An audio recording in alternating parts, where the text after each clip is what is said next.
All right. Hello, everyone. Welcome to another episode of Quirkcast. This is your host, Tim. And I'm Mikey. I'm Sahil. Welcome everybody to a brand new, exciting episode after a week of hiatus. So we're back with a vengeance, for lack of a better word. So before we get to it, just a few logistical things. If you're watching on YouTube, please do post any questions and comments on the channel so we can get to them during the episode. So without further ado, so I was thinking, like, if I wanted to venture in a black hole and get out, can I do that? Mikey, I'm going to put you on the spot. So the answer is, I think most people would agree beyond any reasonable doubt, the answer is yes. But I just want to stop there because it's kind of amazing that we can say that now, because this question has been asked since black holes were conceived in the 1920s. And for 50 years, the answer was no. And then for a much longer period, another 50 years, the answer was we're just not equipped to be able to answer that question in any way. But just in the last 5-10 years, the answer has sharpened up a bit. And I think now most people would agree that the answer is yes. And we're actually starting to understand how hard it would be and actually calculate specifics on that, which is... Wait, hold on a minute. I think we need a clarification. So I think it depends on what the question really is asking. I think that most of the time, the way people think about it is, can you enter a black hole through the event horizon and kind of just casually walk out as if you were like entering a room or something, right? I think that the answer to that is a hard no, right? And that's simple because of basic physics, right? What defines the horizon of a black hole is that space and time is stretching so fast, it's stretching faster than the speed of light. Even if you try your darn hardest to run the other way, escape the black hole, it's futile. Like, you're not going to come out, you're not going to come out in one piece, just like how you come in. But it depends on what you mean by escaping. Like, escaping as in, Sahil, you enter a black hole and just come out and be like, la, la, la, we're just taking a trip. Or escaping as in entering, be like, sometime in the future eternity, something about Sahil entering the black hole comes out, like on the news you hear about it, or like some information about it come out. So let's clarify that a little bit, right? Like, that's not a trivial question. I agree. Let's make it sharper. So when I say that yes, you can escape a black hole, I mean with the help of a friend who has godlike powers. What do you mean, godlike powers? Have you ever seen the show Watchmen, Sahil? Or the comic? Okay, so there's a character in there who's like a superhero, but it essentially has godlike powers, meaning that this person has the ability to manipulate subatomic particles and their quantum states with absolute precision. Can create like complex chemistry on demand. So with the help of such a friend, such a godlike friend, could you escape a black hole? Wait, so what does this friend's power have to do with me escaping the black hole? Well, this person could potentially teleport me out of the black hole, given enough time. Oh. Yeah. How much time are we talking here? Well, we now know that if the black hole is very old, it's longer than the age of the universe. Longer than the lifetime of the black hole. And but if the black hole is young, I'm actually not sure. But the answer is yes on some level. Yeah, but I think we got to quantify it. Yeah, I like perhaps before talking about a person falling in, we should just think about what goes in a black hole and what comes out, right? So stuff can definitely fall into a black hole. That's very easy. And then the next question is, well, what comes out? Okay. So technically, in some ways, nothing comes out of the black hole. But but from far away, some things do kind of come out of a black hole, and some of our listeners might have recognized the term Hawking radiation. That's the idea that when you have a black hole, because of quantum physics, the curvature of those black holes near the point of no return, so it's not quite inside the black hole, but on that surface, it actually generates some kind of a temperature like environment. And the black hole is kind of like a hot object. It's like an oven that will radiate these little light signals, right? So that's the kind of stuff that sort of escapes the black hole, but not really, because it's like it escapes from the boundary of it. So let's put this straight, right? So things can enter into a black hole, but the only thing that can really escape, the closest thing to be escaping from a black hole is the Hawking radiation that we're talking about. Wait, how does this radiation come? Where does this come from? Why does it radiate? Yeah, I think there's like a fancy conventional wisdom picture, right? It's sort of like as you approach the event horizon, you can think of it as a particle and an antiparticle gets created, right? Huh? One of them it gets created inside of a black hole. The other creates on the outside. So one of them falls in, never to be retrieved, and the other one escapes.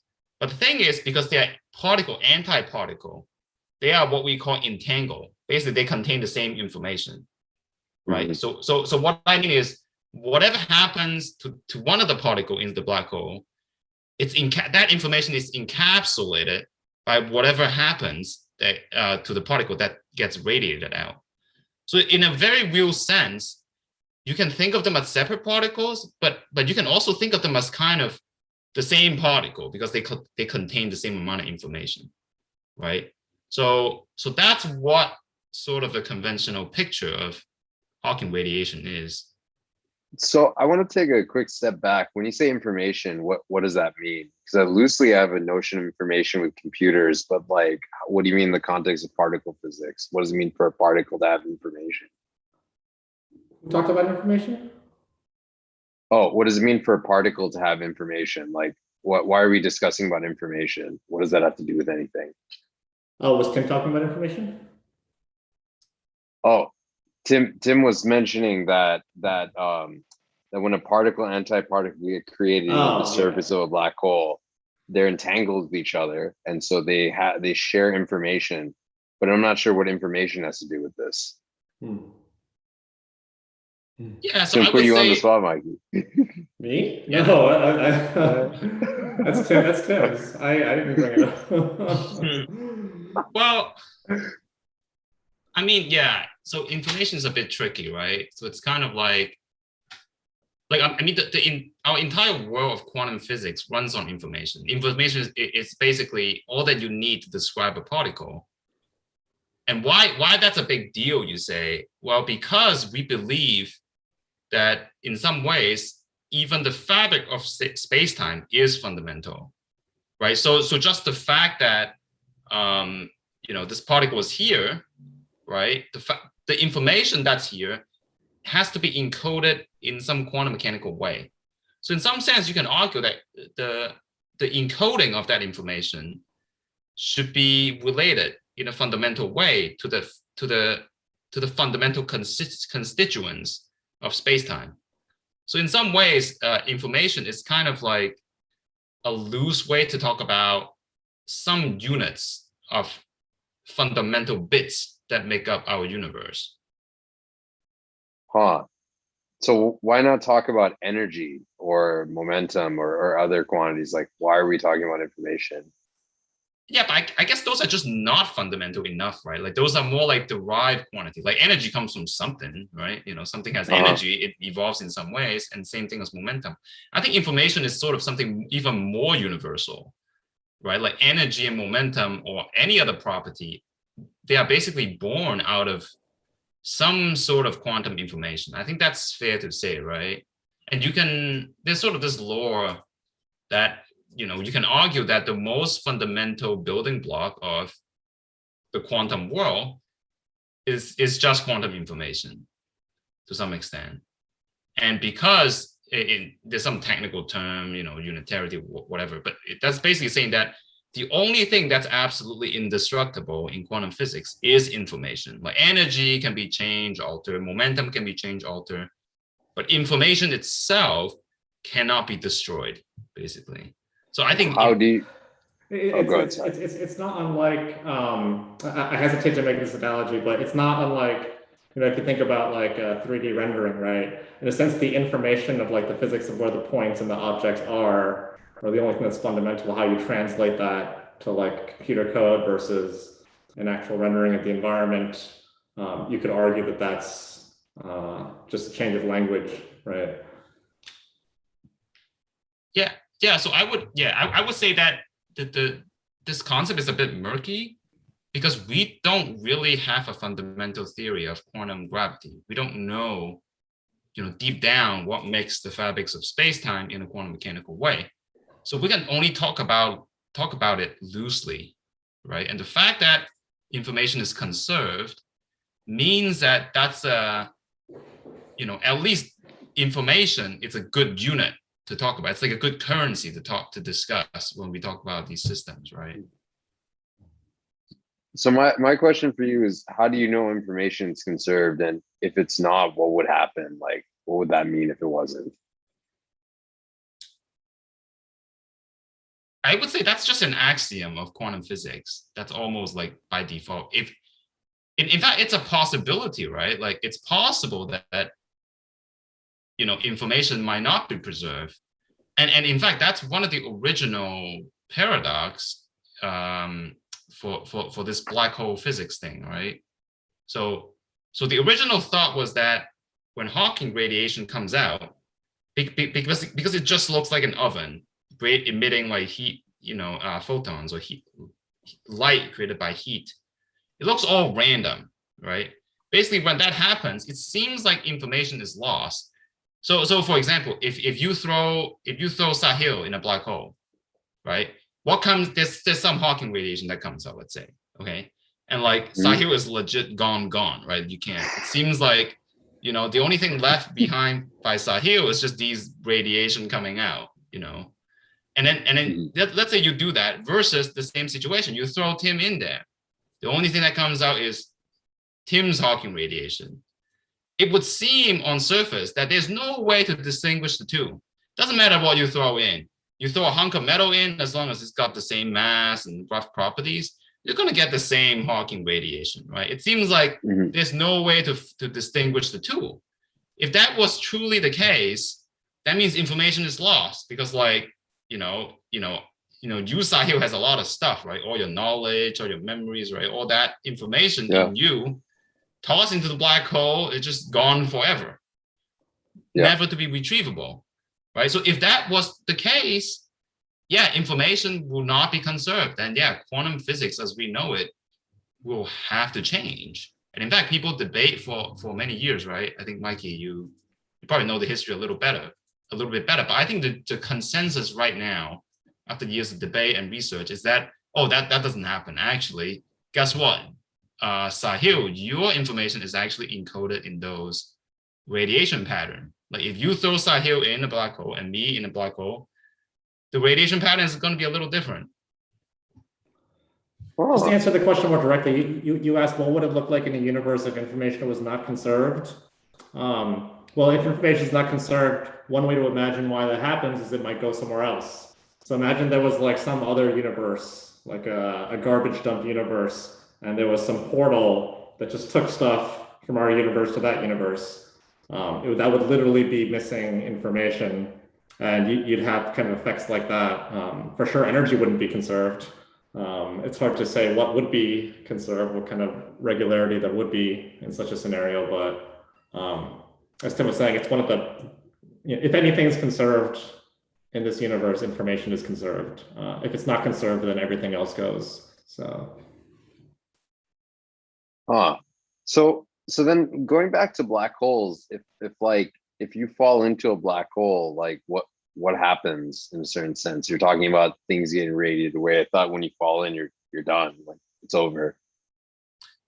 Yeah, well, let's first take a step back, right? let's look at the conventional answer. When you fall in a black hole, what do you feel? Well, first of all, it depends on the size of the black hole. The smaller the black hole, the more curvature there is, the more stretching there is. So you fall into a small black hole, you are dead, basically, okay? You fall in, you get really, really stretched out. You fall into the black hole and you have to wait maybe some seconds, a few minutes, depending on the size of the black hole. Eventually, you hit what we call singularity.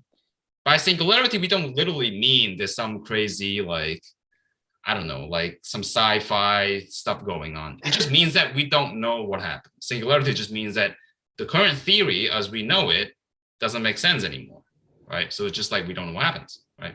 So, but in any case, as you go into the black hole, the more time you wait, you get more and more stretched out because the curvature becomes longer and longer, and you're just going to get shred to pieces. Your particles, constituents will interact very strongly with gravity, and you basically get messed up. Okay, so surviving is probably very unlikely.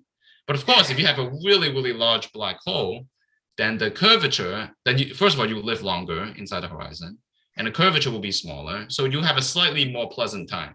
And in fact, if you have a supermassive black hole that's so big enough that the curvature is not very large, you might not even feel a thing. You're just gonna fall in and be like, la la la. Guess what? I'm still pretty chill. Maybe you'll fall through. Maybe you'll live hundreds of years. If you have enough food, right? You'll be like, I'm just living my life in a black hole.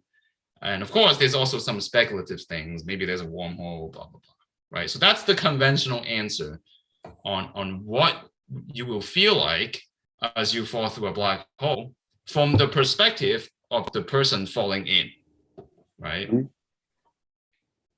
What about the perspective of somebody from the outside? If I watch you fall in, do you go in or what happens? They would actually never see you go in, because the relative stretching of the space and the time is so extreme near the event horizon, regardless of anyone who's outside, that as if you were watching someone approach the horizon, you would actually never see them get there because their motion would become slowed down relative to yours, to the point where you just sort of see them freeze for eternity right before they fall in. Oh. So it's kind of weird. There's this, I think this kind of really touches upon some of the issues with the conventional answer. So when Tim was describing the conventional answer, he was making all kinds of statements about, what happens if you go inside the event horizon and, what it looks like inside of a black hole. But there have been these kind of troubling little paradoxes that have come up time and time again, and they all seem to rest on the fact that if you insist that the interior of the black hole is describable with the same kind of language as the exterior, you run into all these kinds of crazy, nonsensical paradoxes. And it's really hard to check these paradoxes because, as you mentioned, if you're outside the black hole, the person falling in seems to never go in. The person falling in seems to go in just fine, and actually has a similar effect to watching the person outside. Yeah, so I would add that, like to some extent, this is not so insane, right? That to have two different pictures, depending on from the perspective of the person falling in and the perspective of the people watching outside. These dual perspective, these complementarity, it's not so insane because Einstein's theory of relativity already tells you that depending on the observer, you can get different answers, and they don't necessarily have to be conflicting. The troubling thing happens is if you add Hawking radiation. That's when the real kicker comes in, right? So if a black hole is eternal, it seems to be fine. Hey, I went into a black hole, I'm in, I can never come out, that's fine. Sahil sees Tim, he never sees Tim's falling in, that's fine. Tim is just stuck on the horizon. They're two different answers, they're both correct in some ways, right? But now you add this third picture where there's Hawking radiation. Now what happens with Hawking radiation? As Hawking radiation, as a black hole radiates stuff, the black hole gets smaller and smaller, and eventually the black hole disappears, right? So imagine this picture. Sahil's sitting outside, be like, hey, Tim is stuck on the horizon. So right now, Sahil is thinking about quantum physics. Information is preserved, right? Tim's information is still stuck on the horizon. Oh, but guess what? The horizon is shrinking, shrinking, shrinking, shrinking. And at some point it's gone. Then it's like Tim has truly disappeared. Like, where did Tim go? Right? Well, versus my perspective is like, I don't care. I'm in the black hole. I'm in like my own little brand new universe, whatever. I like, oh, you know, maybe I'll hit the singularity, but whatever, right? From my perspective, I'm still existing, right? Like, I don't care about rate. Like, I don't know what happens outside the black hole, right? I'm gone, right? From my perspective, I exist, right? But then from Sahil's, he'll probably live 100. He'll probably live a billion lifetimes, right? yeah. But like Sahil was like, well, Tim is gone, legit gone. But like, what gives? You know, information should be conserved, but is it conserved? Is it not conserved? So now this is where it gets weird. How does this get weird? What I thought, like, your information would be radiated away, so it'd just be like in the universe somewhere, but completely dispersed, right? Yeah. So okay. So if you like that, there's a third problem, which is the firewall problem, right? I don't know if Mikey, you can have a better explanation. Yeah, I mean, I was thinking about today. I think the firewall problem fundamentally arises is that if you assume that the Hawking radiation, you know, essentially, if you assume that the stuff evaporating out of the black hole is totally random, meaning that it doesn't carry any of the information about what went in and that it's totally lost. If you suddenly cross a barrier where what's behind it is fundamentally unpredictable, that will generically look like a wall of fire to you, a wall of extremely high energy, right? Like, if you think about my hand moving from this part of space to this space, that free motion is crucially dependent on the fact that I can predict the energy here based on you know, a slightly previous point in time. It's all roughly low energy. There's no hot flashes anywhere. If there was a fundamentally unpredictable amount of energy behind a wall, then that would look to me like sort of like a break in space and time, essentially. But where does this wall appear? Like, I thought things get kind of not plastered to the surface of a black hole, but kind of stuck from an external observer, and then they just radiate away. Like, where does this extra piece come from? Like, yeah, basically just radiate away. Oh, go ahead, Tim. Yeah, basically, in order for you to radiate some things away, because you can calculate the properties of those radiation, they're really random. So and because they look kind of random, of course, they're not totally random. They have some information, but they're pretty darn random, right? That means that there has to be some scrambling processes, right? So imagine the bits of Tim that from Sahil's perspective, I'm stuck on the horizon. Over time, that has to get all scrambled up, and then we emit it, right? When that happens, it means that all the stuff all the things that were going to fall into the black hole that got stuck on the surface get all scrambled up. And what happens when you scramble all that up? It's basically like you're mixing up space-time left and right? That means space-time is all screwed up, right? And if a new person, let's say Mikey, he's like, you know what? It's been a while since Tim gone into the black hole. Let me check him out. He might be, as he goes in, instead of safely passing through the black hole, he's like, I don't feel anything. He might be hit with this massive wall of energy and just get completely obliterated, which is really strange and troubling, because it actually conflicts with Einstein's theory of relativity. Yeah, I think the simplest way to summarize it is that, yeah, if you assume that Hawking radiation is completely unpredictable, then it should be very energetic.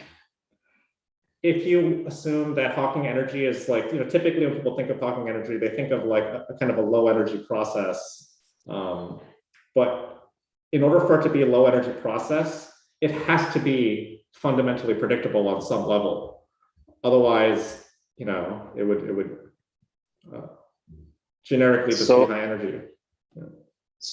So to reiterate, if this firewall is there, if I walk through a black hole on the surface, am I going to be met by this firewall, or like where would this firewall supposedly happen? I mean, this firewall, I should say, it was a straw man. It was originally devised around 10 years ago to address a paradox. that was supposedly with the idea, it can't simultaneously be true that Hawking radiation is totally random and the crossing of the event horizon is smooth. These are two things that people really thought were both true. And the firewall was a thought experiment that was designed to show that they can't both be true. Huh. So is it? Yeah, good. Oh yeah, all this to say that I don't know. I think people have thought about this now. It's kind of like a 10-year-old paradox now, and people are starting to see some resolutions to this for how firewalls don't have to exist and how all of this can make sense. Yeah, let me just add that, the firewall was not predicted by Einstein to exist. It's completely invisible to Einstein's theory because Einstein's theory operates on the assumption that space-time is smooth and continuous. There's nothing funky about it. And the thing is, as the moment you add Hawking radiation and quantum physics and all that, it seems to imply that there's something more to space-time, that Einstein is missing something. That means space-time, so the firewall, like imagine you're a scientist, and you're just walking casually in space, you have to, that in order to do science, you need to have some ways to predict whether or not you're going to hit a firewall or not, right? Like if you're walking around, and if you only have Einstein's theory, you won't be able to make that prediction, basically. Like, hey, am I going to hit a firewall here? Am I going to hit a firewall here? You won't be able to, because Einstein's theory tells you that, on the surface of a black hole, you're not supposed to feel anything different from if you get close to, let's say, a really massive sun or something like that, right? As long as you don't look further out, right? You just look around yourself, right? You shouldn't be able to tell. But now if there's a firewall, it means that, hey, you have to understand quantum physics to kind of probe around to see like, hey, am I going to hit a firewall now? Am I going to hit a firewall now? So this tells you that Einstein's theory is incomplete in some ways. And in some sense, vice versa. We don't know how to reconcile quantum physics with Einstein's theory. So that's what makes it so intriguing. Huh. So the issues with this firewall is primarily from the two assumptions that space-time is continuous and smooth, and Hawking radiation scrambles things up and makes it random. Yeah. Right. Yeah. Yes. And Okay. I think it seems from now, like from the papers I've been reading, it looks like a firewall, but what looks like a firewall is what looks like impossible to predict. Is just extremely exponentially difficult to predict. And so if you assume that it's absolutely impossible to predict, yes, you get firewalls. But it just looks that way because it's so exponentially complex to predict. So when you say predict, what does that mean? Am I like running a kind of models like stock market predicting, or like what kind of predicting are we talking about? I think the classic way of explaining it is like, you erase your hard drive, right? You empty your recycling bin. What happens is those bits get rearranged in some order and just back to some initial state. But if you look at the state of all those, if you look at that final state, there's a way to trace each one back to the original state. So if someone had an infinite amount of recording tape and infinite ability to manipulate things, they could in principle recover that information in some way. So it's not really lost when you erase something. Yeah. So maybe we can come back to the original question, right? Like, how do you escape a black hole? So imagine, like, let's accept the fact that let's say I fall into a black hole. Okay, I have no hope to ever come back out. Let's say, right? But Sahil, let's say Sahil really misses me, and he's like, we got to save Tim. So what does he do? He hires the best physicist. He's like, hey, Tim is stuck on the horizon. Let's just hire the best physicists surrounding the black hole. Okay, everyone's running the best physics calculator possible, collecting all the Hawking radiation that's coming out. Okay, and slowly but surely, when he waits for almost eternity, many generations of physicists, let's say, he collects enough radiation, and the black hole evaporates, right? So all that information that ever evaporated is actually all the memories of me falling into the black hole, all my knowledge about physics falling into the black hole. Sahil was able to reconstruct, and in fact, he used that information. He's able to clone with my DNA and another human being, and brought him to life, and with all the technology technically possible, with that he may be actually be able to reconstruct him. No, right? Tim, it's not a clone though. You're cheapening it. If he was actually able to do that, that would actually be closer to teleportation, actual teleportation. It's not, so he's cloning because the particles he's collecting are actually 100% entangled with the previous particles that made up Tim. So it would be like literally like teleporting through a wormhole. Yeah. It will literally be teleporting, but of course you can't literally teleport. So I think probably the next best thing that would happen is Sahil might be able to create another black hole with Tim in it, something like that.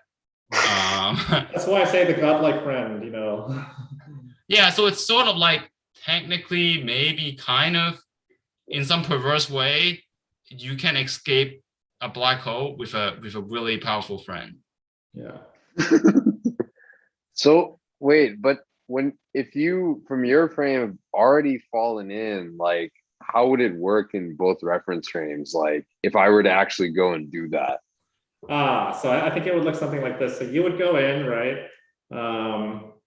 And like, oh gosh, this, so you would fall in, right? You would live your life, you would get old, you die. But then in the infinitely far future, someone would take all your radiation and basically play the tape backwards and find out, distill the information that belonged to you at a particular state. And that would be like a wormhole to you at like your younger state. So it would be kind of like would that be like a branch? Yeah, I think I would feel it. Like technically I would die, of course, but I would feel it. Like the particles that I have, because it's entangled. Remember, the particles that contain me is entangled with the radiation. So that those radiation will go through Sahil's computer, and those information will get manipulated, and I will feel it in some ways, right? And then those bits will kind of reform itself in some way. And depending, of course, we don't know what the technology entails, right? And those bits will rearrange itself in some non-local way. And literally, when Sahil was able to recreate me, like those will be the same bits that was in the black hole in some ways. So I'm not sure actually. Does that even make sense? Yeah, it would require a lot of ancilla bit qubits, like additional memory bits. So you'd sort of be like imprinting yourself onto like a template copy. Yeah, well, actually, when Sahil unscrambled that, my viewpoint might be that I will become very scrambled. Actually, I don't know. Maybe my perspective. Yeah, how would that work? If Sahil unscrambles the Hawking radiation, the dual perspective might be that my original bits will be very scrambled. I'm not sure, but still, those are the same information. Yeah. So are you telling me if I had like an infinitely powerful friend or whatever you want to call it, there is like a computable algorithm in which I could take all the Hawking radiation, reconstruct him over a long enough time, even if it's exponentially hard? Yes, they just started to write down these algorithms and oh basic wow, copies of what they look like. I don't know if these are exact algorithms, but maybe like theoretical algorithms. Yeah, but showing that these things lead to all of the resolutions of the paradoxes, and I think that's like compelling evidence. Wow, that's pretty amazing. All of these papers start with a line. Let's assume that space and time can be thought of as a circuit board on a quantum computer. Why not? I mean, it's really brought about some incredible insight, and I think that's just exciting. I think so too. So we're running up against time. So if based on this conversation, what I got from this is, yes, you can, but it might be this like pseudo clone or teleported version of yourself that will take nearly an eternity to reconstruct. Wow, what a great summary. That's kind of what I'm getting from this. Yeah, but I mean, on a more meta level, like maybe in some perverse way, we are scrambled bits from perspective of someone beyond our universe in some ways. That's an That's not intriguing possibility. that's Yeah. not insane, right? Like maybe we are reconstructed. We already are reconstructed. Well, Who's to say? Who's to say which Mm. viewpoint of the bits are more real? You know, We are. I we're don't know. immortal. We're immortal, basically. Yeah, or maybe we'll never die. Maybe in the infinite far future, there's gonna be some infinitely powerful friends that's always gonna re-scramble things in some ways. Who knows? Okay, one last thought experiment before we go. Suppose like we have these two entangled particles, and before I go into the black hole, I give Tim as a gift one of these particles, and I take this other particle with me and jump into the black hole.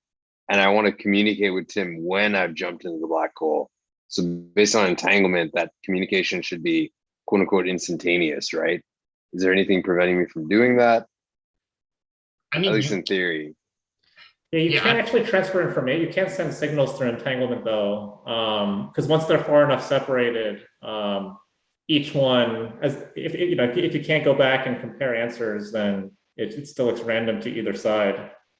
yeah. And that's actually the fundamental crux of the firewall problem. The fact that it seems that way, right? Like once these things are separated, to each one, when they measure their particle, they have no way of telling that it's not random because they have no way of communicating with the other side anymore. Oh. Yeah. Everything looks random until you compare both sides. Yeah, Right. and that takes, eventually if you collect enough Hawking radiation, you can do that comparison. But yeah, it's not easy. All right. Yeah. Well, I think on that exponentially hard note, we can end here and then and pick it up next time. So with that, I'd like to thank everybody for joining us. Yeah. Thank you everyone again. That's Bye. See and you then next week. last thing, please join our Discord channel if you haven't already. Yep. Yeah.